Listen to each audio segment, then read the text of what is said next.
Hey everyone, welcome to the channel for another Escape From Tarkov video. Despite all the ups and downs that 2020 brought us, Nikita and the folks at BSG are spreading a bit of Christmas cheer with a very much unexpected surprise announcement that we're going to be getting a Christmas wipe for the game, complete with the Woods expansion and several new weapons. The announcement came out of nowhere and there wasn't much time to prepare anything for it, so in this video, I'm going to cover the recently posted 12.9 patch notes for the wipe that is, according to the devs, happening on Christmas Eve, December 24th at around 12 p.m. Moscow time. All of this is confirmed by the developers on an official podcast that happened just today, so the wipe is coming. This is not a troll attempt, and we actually have a few exciting pieces of content to talk about. I'm not going to go into crazy detail on too much of it since we'll have plenty of time to dive into things once the wipe hits, but hopefully this video will give you a good overview on what's to come.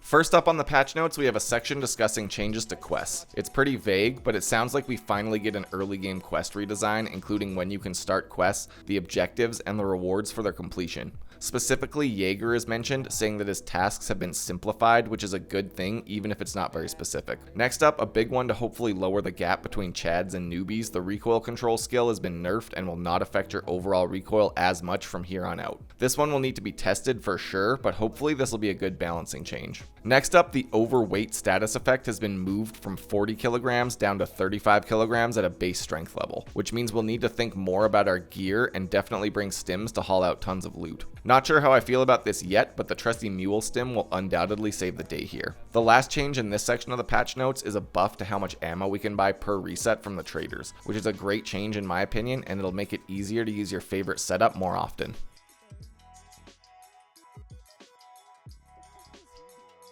Next up, we actually have a pretty exciting list of new weapons for the 12.9 patch, which obviously is exciting to me since I pretty much built my channel on weapon build guides. First up, we're getting the much anticipated Vector in both 9mm and 45 ACP calibers, with a bunch of mods including suppressors and some drum mags. This is going to be the new leg meta king, and I think it might just dethrone the MP9 as the fastest time to kill in the SMG category. Next, we have the piece of gear that I've been waiting for the devs to add for years, the SIG MCX, which is the assault rifle variant of the MPX that's already in the game. This rifle just oozes sex appeal and is hopefully going to be a new high tier meta build if everything goes right with it. It's chambered in 300 blackout, meaning it'll be quiet with a suppressor, and if everything goes right, it might even dethrone the HK as the top tier high fire rate rifle. We'll also be getting the UMP45 SMG, a classic in the video game world that's been featured in everything from COD to Counter-Strike, Battlefield, and all of the OG Tom Clancy games. I'm going out on a limb to say it will hopefully be a mid-game budget weapon to run with 45 AP ammo, but we'll have to wait and see when we get a hold of it. Finally, we're getting a new DMR rifle in the form of the Mark 18 Mjolnir semi-auto sniper, chambered in the powerful 338 Lapua cartridge, which should make it the hardest hitting long-range rifle in the entire game. Personally, I'm really excited to see this ammo finally make it into Tarkov,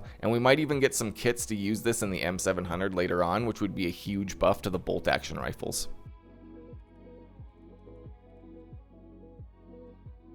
Next up in the patch notes, we have a section on things that are being added outside of just gear and items, starting off most importantly with the long-awaited Woods expansion. This is said to be doubling the size of the map, making it almost on par with something like Shoreline in terms of total size. The player count will be increasing with this update according to Nikita, and Sturman will be getting a new spawn point in the village or the army camp that they added to the map. This should be a perfect place to test out the new Mjolnir DMR, and hopefully they use the expansion to move some of Jaeger's quest areas around a little bit on the map. Something great for new players specifically, but honestly for everyone at the start of the wipe, is that PMC players will be given some kind of package with basic supplies for their first 7 days of logging into the game. This might be controversial with the ultra hardcore crowd, but personally I think this will be a huge help for any new or struggling players in the early stages of the game.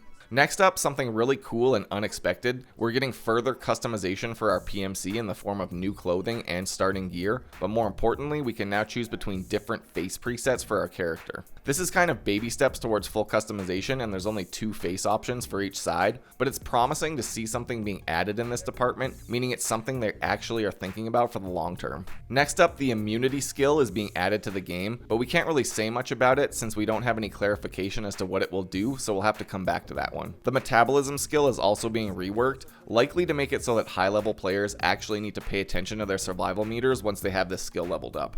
Next, we have two pretty big changes that might change the flow of the combat a little bit. Starting with ammo getting a bleeding chance modifier so that high flesh damage ammo has a much higher chance to cause bleeds, which will make it just that much more deadly if you actually get through their armor. The second change is that certain face shields and eyewear like sunglasses will actually reduce the flashbang effect on your character. So if you're getting tired of the flashbang shotgun like I am, looks like it's time to throw on some aviator shades. Armbands are also now being made unlootable, so you only ever need to buy one armband for your character, and this should make it much easier for teams to pick a color and stick with it. Another interesting change listed is a rebalance in the volume of our footsteps while outside, and how they make different sounds according to the terrain, which should be interesting to test out when it drops. Finally, in this section, the remaining little tidbits include the ability to turn off the highlights in your inventory, and a fix to the exploit that lets you put thermal scopes in your container by using a separate mount, which I'm really happy about because I think thermal should be nerfed in any and every possible way.